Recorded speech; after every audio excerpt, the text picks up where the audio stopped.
O tempo de Deus, que tempo é esse? Existe ano novo fora de época? Como assim? Que história é essa de que oração? Que oração? Que horas é ação? Quer saber qual é o sentido dessa declaração? Acompanhe a nossa mensagem aqui na IBNU. Não se esqueça, divulgue o nosso canal. Seja você também parte da nossa comunidade, se inscreva, aperte o sininho e ajude-nos a continuar anunciando a mensagem da Palavra de Deus. Obrigado, que Deus nos abençoe. Deus seja louvado quando nos preparamos para ouvir a Palavra Divina. Você é mais do que bem-vindo para refletir no dia de hoje a respeito de o tempo de Deus. Sim, o tempo de Deus, quando vamos pensar num tema mais amplo que podemos chamar de que oração e que hora é a ação. E do que a gente está falando, o que isso significa, vamos pensar e eu convido você para, inicialmente, ouvir a leitura de um texto bíblico que aparece no livro de Levítico, o terceiro livro da Bíblia, no capítulo 23. E a Bíblia diz o seguinte: Disse o Senhor a Moisés, diga também aos israelitas, no primeiro dia do sétimo mês, vocês terão um dia de descanso, uma reunião sagrada celebrada com toques de trombeta. Não realizem trabalho algum, mas apresentem ao Senhor uma oferta preparada no fogo.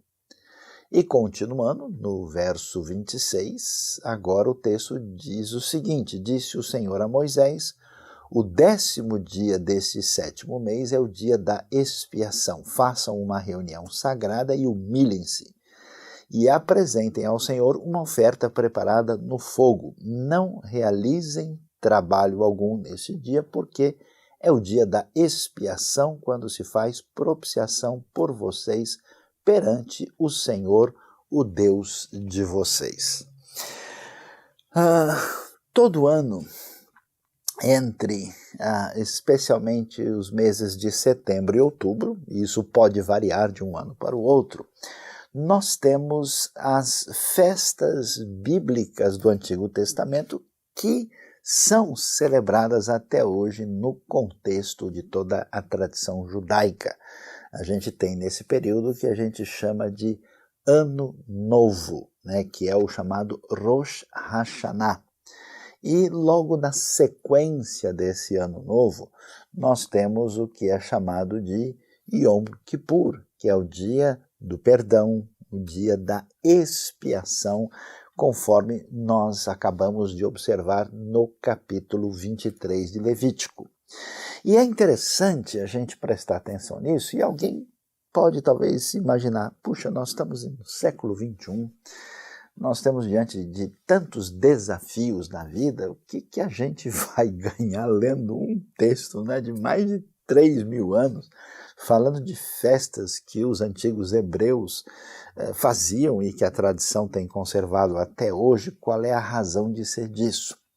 Interessante que quando a gente lê os escritos bíblicos do Novo Testamento, não só eles valorizam tudo aquilo que nós temos no nosso chamado Antigo Testamento, no Primeiro Testamento, mas o próprio apóstolo Paulo vai dizer, né, que todas as coisas que foram escritas para o nosso ensino foram escritas. Então, certamente nós temos muita coisa a compreender, a entender e saber a respeito de Deus quando nós lemos esses textos que ainda ecoam, né, e são a base daquilo que se desdobra em toda a tradição cristã. Então existe muita sabedoria por trás de um texto tão simples como esse, quando a gente, né, lembra que nesse período, todos os anos, é o momento quando se volta essa questão do Rosh Hashanah, do Yom Kippur, daquilo que envolve esse contexto das festas bíblicas. E para entender isso, olha que coisa curiosa, Nem todo mundo sabe, mas essas festas, elas às vezes são reconhecidas com outros nomes. Então, por exemplo, não existe a expressão, né, Ano Novo Judaico no Antigo Testamento, mas como nós lemos aqui em Levítico capítulo 23, nós vimos a referência ao que é chamado aí de toques de trombeta. Essas trombetas no texto original são chamadas de shofar. Então não é uma trombeta como nós poderíamos talvez imaginar, algum instrumento aí de metal, uma corneta muito longa, né? Não, era um shofar. O shofar era feito, e até hoje, né, é chifre de carneiro que era soprado para fazer uma convocação para essas festividades especiais. E é isso que aparece aqui. Por isso, na maior parte das traduções bíblicas, a festa do Rosh Hashanah, né, do Ano Novo, literalmente a cabeça do ano, é chamado de festa das trombetas, o que aparece não somente em Levítico, mas também em Deuteronômio. Quando nós lemos Deuteronômio capítulo 29, nós vamos encontrar o seguinte texto: no primeiro dia do 7º mês, convoquem uma santa assembleia e não façam trabalho algum. Nesse dia vocês tocarão as trombetas. Como aroma agradável ao Senhor, ofereçam um holocausto de um novilho, um carneiro e 7 cordeiros de um ano, todos sem defeito. Para o novilho, preparem uma oferta de cereal de 3 jarros da melhor farinha amassada com óleo, para o carneiro 2 jarros e para um dos 7 cordeiros 1 jarro. Então nós vemos observar algo que chama muito a atenção.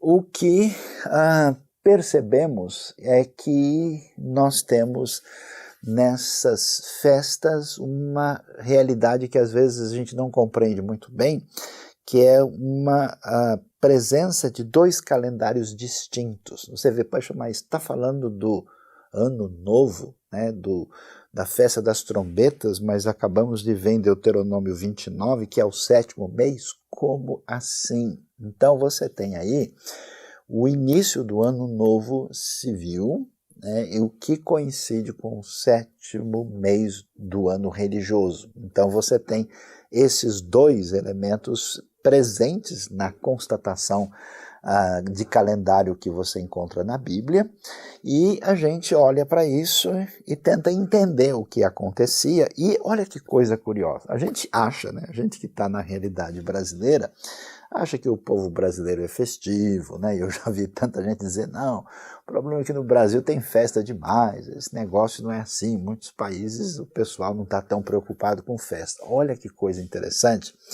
O que não falta, especialmente na Bíblia, quando olhamos as histórias bíblicas do Antigo Testamento, são festas. Veja que coisa interessante. Eu convido você a prestar atenção e olhar aí o que é esse momento daquilo que a gente chama de tempo sagrado. Ou seja, o tempo que o pessoal tinha, né, diante da vida, que é o transcurso cronológico da realidade, a passagem dos minutos, horas, dias e anos, aquele tempo que se torna um tempo humano, antropológico, esse tempo que se torna um tempo econômico, né, esse tempo que tem a ver com a realidade, tanto natural como com a realidade social, ele se torna, na experiência de Israel com Deus, um tempo sagrado.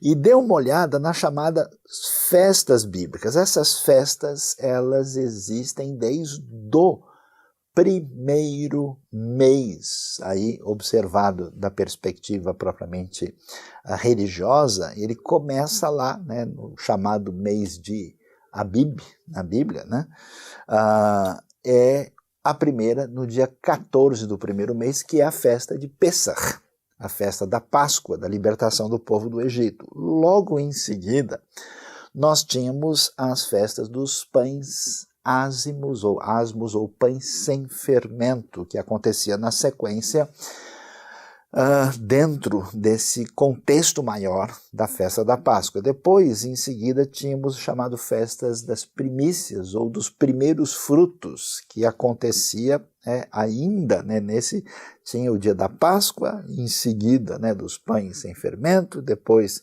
dos primeiros frutos, e mais adiante nós tínhamos nesse período a chamada festa de Shavuot, ou seja, o Pentecoste. Todas essas festas aconteceram sempre, eram lembradas entre o mês de março e abril. Depende do ano, cai numa época um pouco diferente. Aliás, como acontece com algumas das nossas festas, a Páscoa cristã também varia, né? E essas festas aconteciam no contexto da primavera, que é uma estação importante porque ela marca o fim da estação chuvosa e o início de uma estação de estiagem na terra de Israel. Tem tudo a ver com um ambiente natural bastante significativo. Depois, quando a gente passa por esse período e chega na época de outono, que vai ter a transição para o fim da época de estiagem e começo dessa época de chuvas, aí sim nós começamos exatamente com a festa das trombetas, o Ano Novo. 10 dias depois, como nós lemos aqui, Levítico capítulo 23, a partir do verso 26, você tem o dia do perdão, o dia da expiação, o Yom Kippur, que acontece na sequência, e termina esse ciclo especial de festas com Sukkot, a festa das cabanas, que acontece aí depois, como a última, a sétima festa, que vai acontecer, aí começa 5 dias depois do Yom Kippur. Então você veja só que elemento interessante das festas marcadas com concentração no período da primavera, do outono, e nós estamos falando de uma dessas festas que é absolutamente fundamental. Você pode olhar aí com a gente, acompanhar o gráfico e ver essas festas dedicadas ao Senhor, olhando neste calendário que aparece para nós, mostrando onde é que está exatamente a época das trombetas e do dia da expiação, que depois vai chegar também logo na festa dos tabernáculos, das cabanas ou de Sukkot. Então veja aí os meses como nós contamos, os meses hebraicos e quando acontece esse momento que envolve uma contagem especial que tem a ver com o tempo de Deus. E dá para a gente olhar isso com mais atenção quando a gente observa a ligação entre as coisas. Porque, veja bem, a gente pode ler a Bíblia só como um livro puramente devocional, a gente pode ler a Bíblia como um livro inspirativo, ou como um livro doutrinário e teológico, mas a verdade é que para você ter um entendimento mais amplo, completo deste livro, que é o mais importante de toda a história e experiência humana, que revela Deus, a sua vontade, o seu amor, a sua redenção, a gente precisa juntar as peças, como quem monta um quebra-cabeça e tem um entendimento mais adequado e profundo. Então você pode ver, por exemplo, o calendário agrícola de Israel, que aparece aí com aquilo que é semeado, com as épocas que tem a ver com a colheita, com o momento de arar a terra, preparar, quer dizer, que as coisas estão interligadas, quer dizer, até porque Deus é um só, e Deus é o Senhor da vida, Deus é o Senhor do coração, Deus é o Senhor do universo. Então, quer dizer, as coisas estão todas interligadas, interrelacionadas debaixo do único Deus. Portanto, esse calendário agrícola recebe, vamos dizer, esse revestimento extraordinário de significado a partir de se tornar um tempo sagrado e, portanto, um tempo de Deus. Vendo isso, a gente vê quanta coisa extraordinária aparece no texto bíblico para o nosso entendimento. E aí você pode olhar, e aí você pode agora perceber com mais atenção, esse período como as 3 festas interligadas e que tem uma conexão especial. Começamos então com o Ano Novo, a festa das trombetas, a festa do shofar, do toque dessa convocação especial para marcar o tempo sob a realidade da ação de Deus sobre nós e conosco. Depois, o dia do perdão, o dia da expiação, Yom Kippur, na sequência, e nesse momento, depois desse momento especial que tem a ver com culpa, pecado e perdão, a gente tem aquilo que celebra a habitação de Deus no meio do seu povo, com a festa das cabanas, dos tabernáculos, que termina, então, as três estão interligadas, estão interrelacionadas e são fundamentais. Agora, olha que coisa interessante. Por que que isso é tão especial e valioso? Porque a gente, quando vai ler aquilo que acontece no Novo Testamento, e nem todo mundo tem essa consciência, você só vai entender se você tiver essa compreensão mais aprofundada dos primeiros livros. É como se fosse uma base, um alicerce de uma casa. Você não tem como construir a parede, né, o telhado e fazer o acabamento sem essa base. Então, quando a gente ouve a respeito de Jesus, ou como nós dizemos em hebraico, de Yeshua, e o que acontece no seu ministério quando ele apresenta-se como o Messias de Israel, olha que coisa interessante, tudo que acontece de maneira fundamental na vida e obra de Jesus tem a ver com as festas. Quer ver que coisa? Jesus morre quando? Quando é que o Messias é apresentado diante de Deus? Ele morre no Pessach, na Páscoa. Exatamente, você lembra? Por isso que nós falamos da Páscoa como paixão de Cristo. Era a época da Páscoa judaica, né, quando dá-se início à libertação do Egito, e nós vamos ver o caminho da grande libertação dada da parte de Deus para nós através do Messias Jesus. Depois, logo na sequência, você tem a festa dos pães sem fermento, ou pães asmos, ou até mesmo ázimos, como dizem alguns. Não é que o apóstolo Paulo vai falar que Jesus é a nossa Páscoa e vai mencionar essa expressão, né? Nós falamos dos matzot, os pães sem fermento, e Jesus vai exatamente ressuscitar nesse momento que está ligado com os pães asmos, que são aí perfeitamente oferecidos a Deus. Na sequência, nós temos essa vitória de Jesus, depois da sua ressurreição, apresentando como aquilo que envolve os primeiros frutos, que vai aí começar com essa a confirmação da ressurreição de Jesus e atingindo todos aqueles que depositaram a sua fé e confiança nele, e isso prossegue até quando? Olha só, até o Pentecoste. Porque o Pentecoste é exatamente Shavuot, a festa da colheita, começa a colheita das nações. Por isso que em Atos 2 você vai ver isso, e ali é a vinda do Espírito Santo. Percebe? Tudo que acontece naquilo que a gente vai ver claramente como primeira vinda de Cristo tem a ver com essas festas que aparecem aí. E aí o que a Bíblia nos ensina? Que nós temos o período que vai da primeira vinda até a segunda vinda, quando esse evangelho, essa mensagem, essa salvação vai atingir o mundo todo, vai atingir todas as nações. E aí nós vamos encontrar o que? Uma referência clara àquilo que tem a ver com a segunda vinda de Cristo. E olha que coisa interessante, quando o Novo Testamento vai falar sobre isso, como a gente vê, por exemplo, em 2 Tessalonicenses, né, e até mesmo em 1 Coríntios, vai se falar lá do soar da trombeta, né, falando dessa realidade da segunda vinda.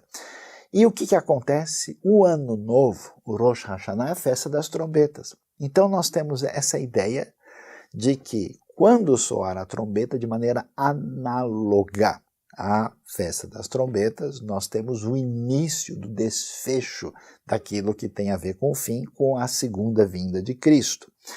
E aí, aquilo que vai acontecer na plenitude, no texto bíblico, nós vamos ver que depois, como nós vimos aqui, né, entendendo isso hoje, nós temos a festa que tem a ver com o dia da expiação, o dia do perdão, ou seja, o desfecho da redenção de Cristo Jesus, trazendo aí a redenção completa, em absoluto, trazendo a salvação definitiva, inclusive a separação entre aqueles que receberam esse perdão e essa salvação e aqueles que não o receberam, essa distinção entre justos e ímpios. E, finalmente, a última festa, que tem a ver exatamente com as cabanas, com os tabernáculos, que tem a ver com a habitação última e definitiva de Deus entre nós. Quando você lê o Apocalipse, né, quando você vai ver lá o desfecho da redenção, aparece essa frase muito clara, né, e muito especial, dizendo agora o tabernáculo de Deus está com os homens, aquilo que tem a ver com essa redenção, com essa restauração.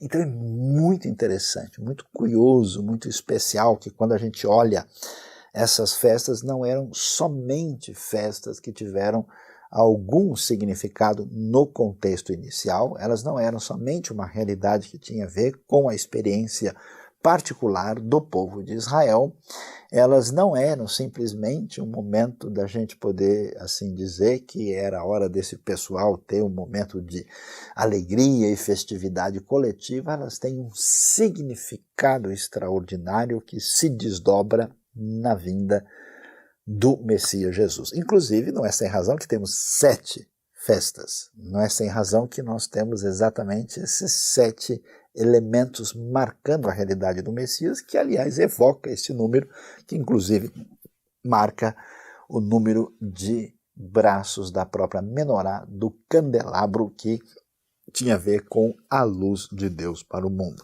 Então, olhando isso, nós entendemos aqui e agora a gente precisa fazer a pergunta, tentar entender, né? Mas como é que é mesmo que a gente falou? Estamos falando do tempo de Deus. E ao falar do tempo de Deus, a gente precisa fazer as perguntas, né? A primeira pergunta é: que horas são? Quando você quer saber do tempo, que horas são? Então a pergunta é: na nossa relação com Deus, a pergunta para nós é: que horas são? Mas se estamos falando de um contato próximo com Deus, aí como é que vai ser isso? Então, que oração é essa que vai ser levantada? E aquilo que a gente faz vai nos levar a fazer o quê? Então, que horas é a ação? Então, que oração e que horas é a ação? Preste atenção que a gente vai descobrir na continuação. Então, precisamos entender mais adequadamente o tempo de Deus. E quando a gente pergunta, né, que oração, ou seja, que tempo é esse, como é que nós entendemos essa realidade, muita gente gosta de discutir o assunto. E eu tenho visto tantas pessoas entrarem aí numa boa conversa sobre isso. E é curioso como muita gente, quando pensa sobre essa questão do tempo de Deus, às vezes faz isso de maneira até um tanto quanto mística. Olha, quando for naquela data especial, se a gente fizer isso, né, fizer a cerimônia tal, aí vai dar mais sorte, né? Não tem essa coisa, as pessoas que, por exemplo, até mesmo no contexto mundial, quando está entrando no ano novo, a pessoa se preocupa, né? O que ela vai fazer, o que ela vai comer, o que ela vai vestir, que tipo de ritual ela vai praticar para garantir que aquela atitude dela vai manipular o tempo de uma maneira favorável, né? Não é esse tipo de ideia que a gente vai encontrar aqui de jeito nenhum. E outras pessoas até adquirem um jeito assim meio, às vezes, excessivamente restritivo, praticamente legalista de como lidar com isso. É curioso como muita gente, quando pensa sobre, por exemplo, esses dias especiais, ou datas sagradas, ou marcas daquilo que tem a ver com o tempo, aquilo que envolve que horas são do ponto de vista de Deus, a proposta do pessoal é: eu estou fazendo isso no tempo exato? Eu estou acertando o minuto e o segundo? Eu estou fazendo no dia certo? Se eu fizer no dia errado, vai dar tudo errado? Como é que é isso? É curioso como tanta gente faz esse tipo de colocação, de sugestão e de proposta, mas nem todo mundo pergunta por que Deus está interessado em estabelecer datas específicas para a gente. Por acaso o Senhor do Universo é o Deus dos calendários, assim, que tem, sei lá, uma espécie de mania, de interesse, de definir, assim, certos dias porque ele acha legal? É uma espécie de jogo do eterno, assim, para que as pessoas se encaixem aqui e ali?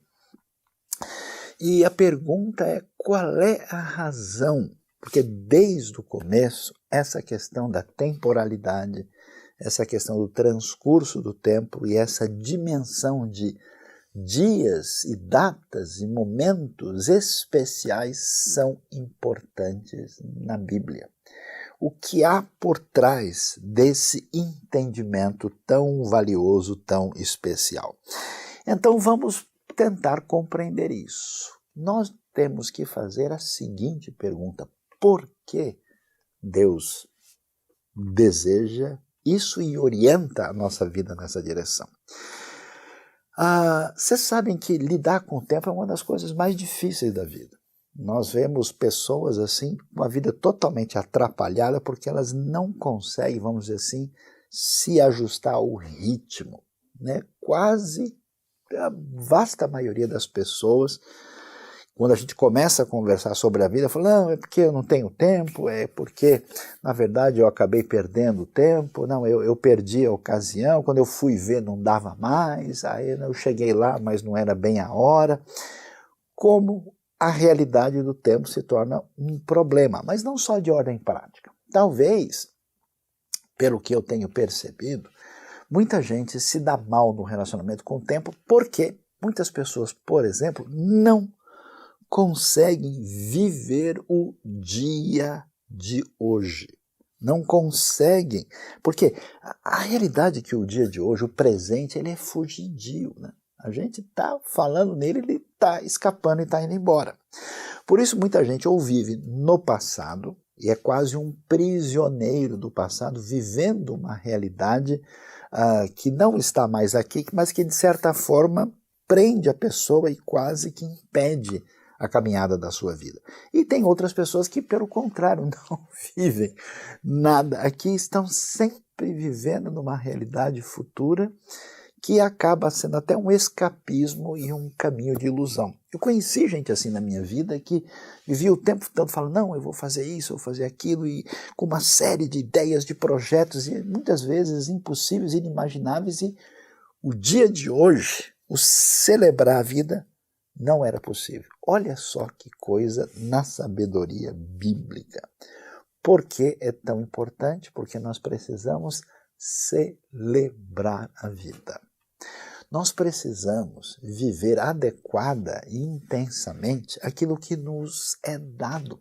Você viu a sabedoria de Jesus? É o pão nosso de cada dia nos dai hoje.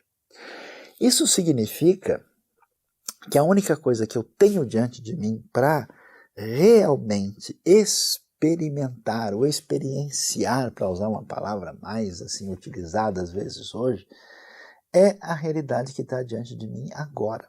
Eu preciso viver esse tempo de maneira significativa. Então, olha o que Deus faz. Deus entra no cenário e diz, pessoal, parem tudo.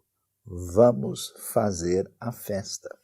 Hoje é o dia de comemorar. Hoje é o dia de viver intensamente a realidade da vida.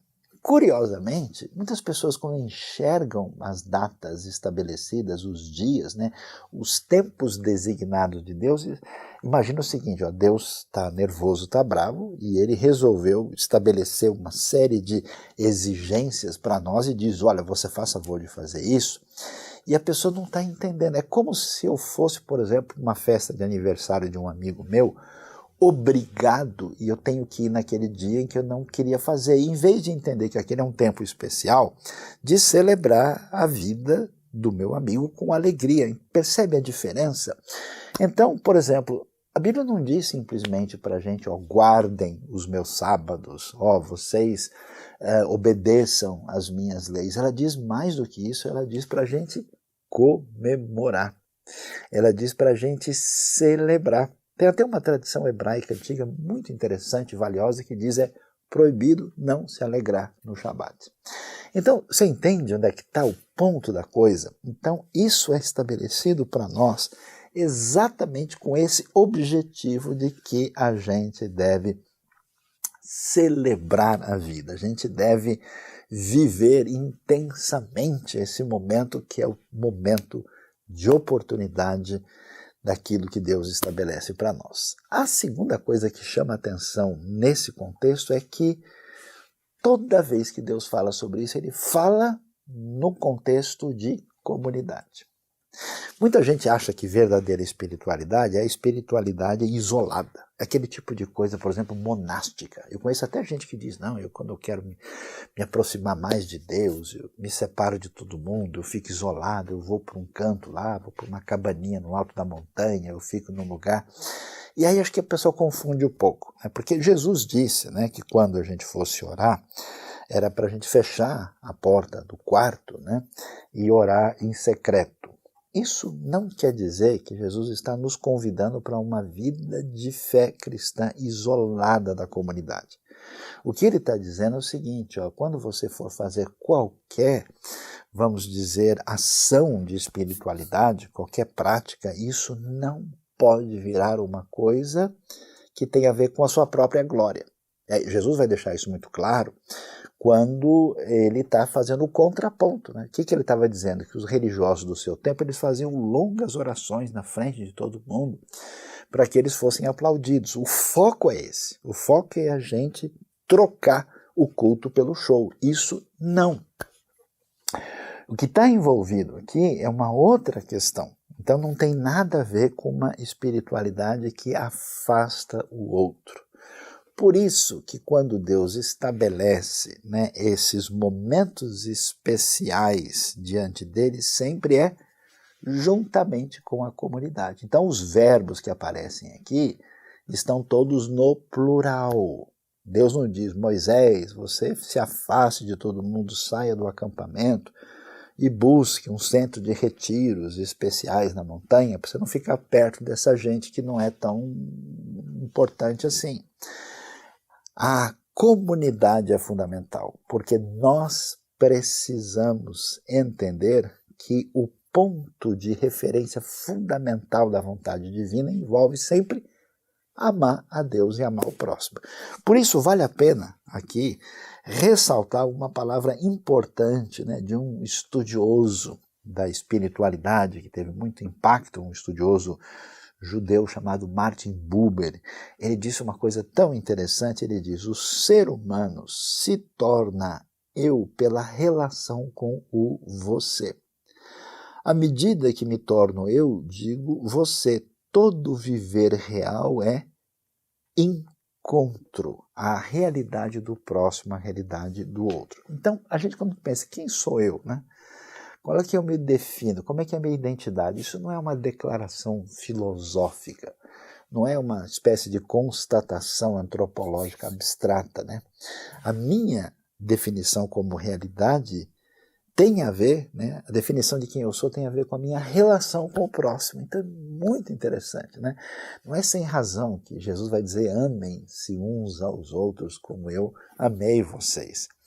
Esse convite, né, a esta festa pública com o povo de Deus, com a comunidade, ou seja, o tempo de Deus envolve um tempo que tem a ver com esse convite divino para a gente poder experimentar de maneira intensa e adequada diante de Deus o tempo presente, que é o tempo de construção de realidade. E é um momento que precisa, que deve ser feito juntamente com o próximo no âmbito da comunidade da fé. Não há celebração do tempo de Deus no ambiente de isolamento. Mas a sabedoria bíblica vai mais longe. E aí, quando a gente agora entende que oração, que tempo é esse, a gente pergunta que oração, que tipo de relação com Deus aparece aqui. E aí vale a pena observar que esse momento não era só o momento de festa da comunidade, não era só o momento para a gente, vamos dizer, aproveitar adequadamente o tempo, também é um tempo de adoração, é um tempo de oração e um tempo de descanso. Isso significa o quê? que essas festas não são só festas no sentido da curtição da galera. Não eram só festas para o pessoal comer junto ou fazer qualquer coisa junto, não. Eles iam celebrar ao Senhor, eles iam se voltar para Deus. Por isso, historicamente, tanto desde o contexto da comunidade lá hebraica antiga, como também dentro do contexto da tradição cristã, esses momentos são momentos especiais quando a gente busca Deus de maneira intensa, a gente adora, a gente ora, a gente se volta para Deus de uma maneira muito particular e peculiar. E não só adoração, como a oração, mas lembre-se, o texto deixa claro para nós, esse será um tempo de descanso para vocês. Olha que coisa curiosa, né? A gente está num momento de extremo progresso da tecnologia e do desenvolvimento humano em muitas áreas. Curiosamente, nós temos hoje dezenas de milhares de pessoas adoentadas na vida. E grande parte dessas doenças, que envolve muitas vezes ansiedade, depressão, hoje em dia se fala de um negócio chamado burnout, quando a pessoa simplesmente perde tudo. Claro que há muitos fatores, não dá para a gente estabelecer um juízo limitado nisso, mas parte disso está ligado com o fato que muita gente não consegue mais descansar. E o fato é que a Bíblia apresenta a nossa condição limitada. E ela vai dizer para a gente o seguinte, olha, se de tempos em tempos, e ela estabelece esse ciclo de 7 dias, e estabelece esses momentos especiais, porque a gente vai acumulando um lixo interno na nossa vida, em função das dificuldades de natureza emocional, de outros tipos, relacionais, ou mesmo o fardo que a gente carrega. E todo esse peso cai sobre a gente, de modo que se a gente não der uma parada, se a gente não puder reciclar, e aliás tem gente que nem consegue parar, mesmo que a pessoa pare, fique em casa ou vá lá, a cabeça dele continua funcionando. Aliás, tem gente que ele não pensa mais, os pensamentos negativos dominam e a pessoa meio que não consegue parar de pensar de maneira problemática, negativa, ansiosa ou com problemas lá do passado ou com antecipações indevidas do futuro. Não há como, vamos dizer, ter gratidão, como celebrar a vida, como ter um momento agradável e gostoso aqui é muito complicado. Olha só que a sabedoria divina, essa comunhão com Deus é um elemento restaurador. Essa oração, essa busca de Deus, essa celebração, essa adoração especial é um momento de restauração de vida para a gente poder continuar na nossa jornada adequadamente. Uma sabedoria extraordinária da parte de Deus. E prosseguindo, a gente deve pensar agora, que mais que a gente entende aqui? Por que isso é tão importante no sentido não só do tempo que nós estamos vivendo, que horas são, que tempo é esse, que momento é esse, que oração, que tipo de relação com Deus eu estabeleço, mas que horas é a ação? O que eu vou fazer diante desse conhecimento, desse entendimento? E olha que coisa interessante. Terminando esse período do Ano Novo, os próximos dias tão valiosos nessa tradição hebraica, nos leva diretamente ao dia do perdão, o dia do Yom Kippur. E o que a gente descobre? A gente descobre que quando a gente entende essa questão do tempo e da relação com Deus, isso nos convoca para alguma atitude na vida. E essa convocação, ela tem a ver não só com os nossos pesos, problemas, ansiedades e questionamentos, mas com aquilo que é mais profundo em nós, que tem a ver com a nossa realidade espiritual e moral. E aí a gente vai ver como esse dia, que era o dia tão importante, fundamental, essencial no calendário bíblico antigo, era o dia do perdão, o dia desse momento de jejum, de dedicação a Deus extraordinário para uma restauração plena da vida. E o que aparece lá? Aquilo que a nossa sociedade precisa tanto: por que esse momento especial separado por Deus? Para nos devolver aquilo que é tão valioso, que é o nosso senso de equilíbrio interno.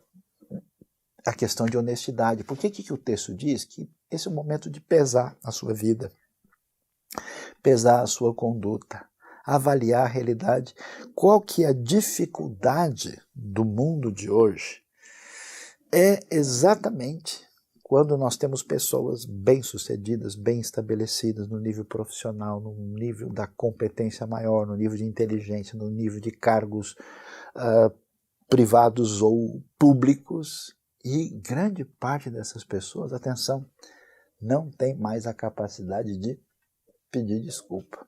Você já viu uma pessoa de posição política, ou alguém que está numa posição muito elevada numa empresa, ou mesmo numa universidade, ou em qualquer lugar, chegando de tempo, pessoal, olha, eu estou aqui para pedir desculpas, porque o ano passado eu prometi, falei que a coisa ia ser assim, assim, e eu, na verdade, falhei, ou, na verdade, eu não tinha essa intenção, eu falei aquilo só por falar, e então eu estou aqui para pedir desculpas. Nosso ambiente de hoje não é um ambiente de voltar atrás, pedir desculpa. Isso compromete a nossa honestidade interna, que é algo bem complicado. Quer dizer, nós nos tornamos excessivamente pragmáticos, a gente faz as coisas para dar certo e não porque está certo. E aí o problema é muito maior. Então, esse tempo de Deus é um tempo de convite, né, à restauração da nossa honestidade. A gente precisa de tempos em tempos dar uma parada na vida e falar, Deus, desculpa. Deus, olha, aquela dificuldade eu não consegui vencer. Deus, me ajuda nesse processo. E não somente em relação a Deus, mas pedir desculpas em relação ao próximo. Se a gente não tem a capacidade de, com humildade, voltar atrás e restabelecer as pontes, olhando para a nossa parte no erro, o nosso contexto em que nós precisamos resolver, porque à medida que a gente esconde as nossas falhas, nós só temos aí uma postura de juízo, de crítica pesada em relação ao próximo. Então é um momento especial de honestidade, de pedido de perdão, que abre a porta para um futuro de esperança no âmbito da comunidade. Por isso esse tempo é tão especial. E a pergunta para a gente é, quando é que a gente vai fazer isso? Quando é que a gente vai entender o tempo de Deus, esse chamado a estar dentro do contexto da comunidade em comunhão com Deus, e um convite para que a gente tome atitudes concretas para fazer diferença no nosso relacionamento com Deus e com o próximo. Talvez você não fez isso, talvez você nem abriu a sua vida para o Messias Jesus, que veio te trazer vida eterna e salvação, e hoje é um momento em que você tem essa oportunidade de abrir o seu coração. E para finalizar, veja que coisa interessante. Quando a gente pensa, né, no tempo da convocação divina, a gente acertar as coisas com Deus e com o próximo, a gente acha que, puxa, Deus ganhou muito, né, porque eu pedi perdão, então ele está feliz comigo. A gente pensa, já que eu resolvi perdoar aquele indivíduo sem noção que me prejudicou, finalmente ele saiu ganhando. Você quer saber a verdade? Quem realmente é abençoado? Quando a gente lembra do tempo de Deus, a gente lembra no relógio divino que oração. Quando a gente vai saber que oração devemos oferecer e tomar a atitude correta, que horas é a ação que eu devo tomar, sabe quem sai realmente abençoado? É você mesmo. Por isso é interessante, olha que coisa, eu quero terminar a nossa reflexão lendo um texto bíblico muito interessante, que diz o seguinte em Deuteronômio 23, verso 7. Não rejeitem o edomita, pois ele é seu irmão. Também não rejeitem o egípcio, pois vocês viveram como estrangeiros na terra deles. Ou seja, se tinha gente que dava problema para os antigos israelitas e o povo de Judá, eram os edomitas, que eram parentes, descendentes de Esaú, né, e eles eram de Jacó, e sempre tiveram ali dificuldades. O texto diz, olha, por favor, não rejeitem o edomita. Agora, a coisa mais impensável são os egípcios, que escravizaram os israelitas. Eles sofreram, eles foram libertados do Egito. E também está dito para eles não rejeitarem, porque eles foram escravos lá. Sabe o que acontece? Quando você não permite mudar a vida a partir desse encontro diferenciado no templo de Deus, e você não libera verdadeiro perdão, não olha as coisas da perspectiva de Deus e não toma uma atitude, quem vai carregar o problema é você. O edomita está lá, o egípcio está lá. A questão é todo o mal-estar, o ódio, toda a dificuldade que você carrega na sua vida. Por isso, que coisa, o passo extra, né? A milha que vai adiante nessa relação que envolve o amor a Deus e ao próximo aparece aqui no texto. Então, que Deus abençoe a nossa vida e nos dê plena libertação neste momento de reflexão especial que envolve que oração e que horas é a ação que você vai tomar na sua vida e no seu coração. Deus abençoe a sua vida e nos abençoe nessa caminhada tão especial. Shana Tová Umetuká, como diz em hebraico, que um ano novo seja dado a nós e um novo muito doce e abençoado. Amém.